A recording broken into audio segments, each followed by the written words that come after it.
8 October 2016 આ દિવસ કદાચ તમને યાદ નહીં હોય, પરંતુ હું તમને યાદ કરાવું છું. આ દિવસે વડાપ્રધાન નરેન્દ્ર મોદીએ 500 અને 1000ના દરની જૂની ચલણી નોટો રદ કરી દીધી હતી. 2016 અને આજે 2026 એટલે કે 9 વર્ષથી વધુનો સમયગાળો.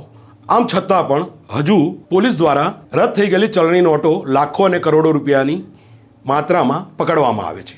અમદાવાદ શહેરની નરોડા પોલીસે 89 લાખ રૂપિયાની 500 અને 1000ના દરની રદ થઈ ગયેલી ચલણી નોટો સાથે 2 શખ્સોને પકડ્યા છે. આ રેકેટ કોણ ચલાવતું હતું અને આ નોટો કોણ વટાવી આપતું હતું તેમજ તેની હેરફેર કોણ કોણ કરતું હતું તે અંગેની આપણે વાત કરીશું.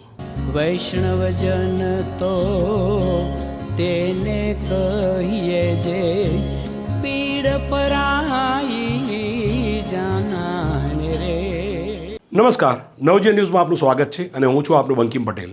વડાપ્રધાન નરેન્દ્ર મોદીએ 8 ઓક્ટોબર 2016ના રોજ નોટબંધીની જાહેરાત કરી હતી. આ જાહેરાત બાદ 1 માર્ચ 2017ના રોજ સ્પેસિફાઈડ બેંક નોટ્સ એક્ટ જાહેર કરવામાં આવ્યો અને એના મુજબ જો કોઈપણ વ્યક્તિ પાસેથી રદ થઈ ગયેલી 500 અને 1000ની ચલણી નોટો પૈકીની 10 નોટોથી વધુ નોટો મળે તો તેને સામે દંડની કાર્યવાહી કરવાની જોગવાઈ કરાઈ છે. ઓછામાં ઓછો 10,000 રૂપિયા દંડ અથવા તો જપ્ત થયેલી જે નોટોનું મૂલ્ય છે એનાથી 5 ગણી રકમનો દંડ, આમાંથી જે વધારે હોય તે ચૂકવવાનો રહેશે. ભૂતકાળમાં અમદાવાદ શહેર સહિત ગુજરાતભરમાંથી તેમજ દેશભરમાંથી છેલ્લા 9 વર્ષમાં કરોડો રૂપિયાની રદ થઈ ગયેલી ચલણી નોટો પકડવાના કિસ્સા સામે આવ્યા છે.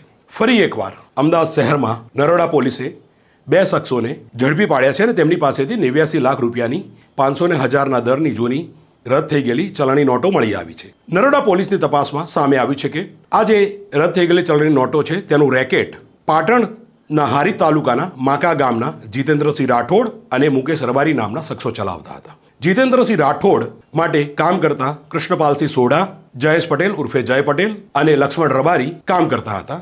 આ 3 શખ્સો જીતેન્દ્રસિંહ રાઠોડ જે રદ થઈ ગયેલી ચલણી નોટોનો જથ્થો આપે તે લઈને મુકેશ રબારી પાસે પહોંચાડતા હતા અને કમિશન મેળવીને તે નોટો મુકેશ રબારી બદલી આપતો હોવાનું અત્યાર સુધી જે પૂછપરછ છે તેમાં સામે આવ્યું છે. હવે મુકેશ રબારી આ ચલણી નોટો ક્યાં વટાવે છે, ક્યાં જમા કરાવે છે એ હજુ સુધી કોઈને ખબર નથી. આ મામલામાં જે તપાસ થઈ રહી છે તે તપાસમાં કૃષ્ણપાલસિંહ સોઢા અને અનિલ રબારી કે જે માકા ગામનું વતની છે, આ બંને જણા, તેમની પાસેથી જે ચલણી નોટો મળી આવી છે એ ચલણી નોટો ઉપરાંત તેમના 2 મોબાઈલ ફોન અને એક વેગનાર કાર કે જે ફરાર થઈ ગયેલો જયેશ પટેલ ઉર્ફે જય પટેલની કાર છે તે જપ્ત કરવામાં આવી છે. આ આખા કૌભાંડમાં કોણ કોણ સામેલ છે અને કેવી રીતે આ નેટવર્ક ચાલી રહ્યું છે તે તો આવનારા દિવસોમાં જ ખબર પડશે. ભૂતકાળની વાત કરીએ તો અનેક વખત રદ થઈ ગયેલી ચલણી નોટો લાખો અને કરોડો રૂપિયાની પોલીસે કબજે કરી છે. વર્ષ 2025ની વાત કરીએ તો ડિસેમ્બર 2025માં દિલ્હીમાંથી 3.5 કરોડ રૂપિયાની રદ થઈ ગયેલી ચલણી નોટો સાથે 4 શખ્સો પકડાયા હતા. વર્ષ 2025માં અમદાવાદ પાસેના સાણંદમાંથી 2 રબારી બંધુઓ 1.90 કરોડથી વધુની રદ થઈ ગયેલી ચલણી નોટો સાથે પકડાયા હતા. આવી જ રીતે વડોદરા અને પાલનપુરમાંથી પણ લાખો રૂપિયાની ચલણી નોટો સાથે અનેક શખ્સો પકડાઈ ચૂક્યા છે. વર્ષ 2025માં જ વાત કરીએ તો દિલ્હી અને ગુજરાતની તો 6 કરોડથી વધુની રદ થઈ ગયેલી ચલણી નોટો જપ્ત કરવામાં આવી છે. આ વાત તો વર્ષ 2025ની છે. એની આગળના વર્ષોમાં પણ લાખો કરોડો રૂપિયાની ચલણી નોટો પોલીસ જપ્ત કરી ચૂકી છે અને તેની તપાસ આગળની ઇન્કમટેક્સ ડિપાર્ટમેન્ટને સોંપવામાં આવી છે.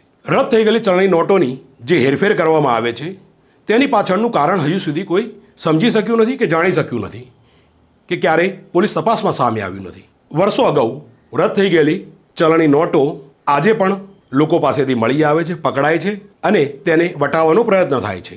રદ થઈ ગયેલી ચલણી નોટો વટાવવાના વાતો અનેક વખત પોલીસ તપાસમાં સામે આવી છે, પરંતુ હજુ સુધી એક પણ પોલીસ તપાસમાં આ ચલણી નોટો ક્યાં કોની પાસે વટાવવામાં આવતી હતી તેની વિગતો હજુ સુધી સામે આવી નથી. આવનારા દિવસોમાં પણ રદ થઈ ગયેલી ચલણી નોટો પોલીસ પકડે તો નવાઈ નહીં.